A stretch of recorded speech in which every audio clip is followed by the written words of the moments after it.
और महाराष्ट्र महानगर पालिका की महापरीक्षा के नतीजे आने वाले हैं। बस 1 घंटे से भी कम का वक्त बच गया है। ठीक सुबह 10 बजे से महाराष्ट्र की 29 महानगर पालिकाओं में वोटों की गिनती शुरू हो जाएगी। मुंबई में बीएमसी के वोटों की गिनती के लिए 23 काउंटिंग सेंटर बनाए गए हैं। हर सेंटर में एक बार 2 वार्ड के वोटों की गिनती होगी और इस तरह एक बार में 46 वार्ड के वोट गिने जाएंगे और इसके बाद अगले 46 वार्ड के जो वोट गिनने जाने वाले हैं।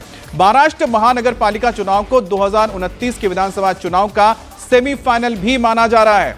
नगर निकाय चुनाव सियासी पार्टियों के लिए इसलिए भी अहम है क्योंकि 20 साल बाद जहां ठाकरे ब्रदर्स एक साथ आए हैं, वहीं राज्य में सरकार के साथ ही पालिका चुनाव में आमने सामने है। फ्रेंडली फाइट दिख रही है। गुरुवार को महानगर पालिका चुनाव के लिए करीब 53% वोटिंग हुई, जिससे माया नगरी मुंबई का तापमान थोड़ा बढ़ गया।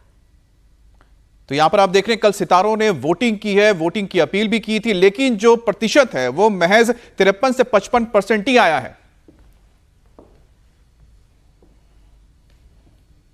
वोट करा, मुंबईमध्ये राहतात, येऊन वोट करा।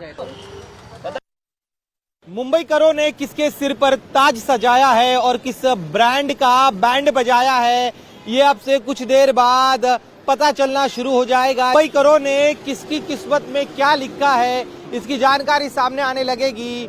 मुंबई में इस बार करीब 52 से 53% मतदान हुआ है, जो पिछले चुनाव के मुकाबले करीब 3% कम है। तो इस कम मतदान प्रतिशत का असर किस पर सबसे ज्यादा होगा, ये देखना अहम होगा। मतदान का प्रतिशत और भी कम हो सकता था, लेकिन जिस तरह से मराठी बहुल इलाके और गुजराती बहुल इलाकों में बम्पर वोटिंग हुई है, इस बम्पर वोटिंग से तस्वीर साफ होती नजर आ रही है किस तरह से जो इन दोनों ही दलों के जो दल है, जो इन मतदाता वर्ग को अपने साथ जोड़ने का प्रयास करते हैं, उन तमाम वर्गों ने जमकर अपनी ताकत दिखाने का प्रयास किया है। इस समय हम एक ऐसे ही मतगणना केंद्र के बाहर है जहां पर मतगणना की तैयारियां लगभग पूरी हो चुकी है।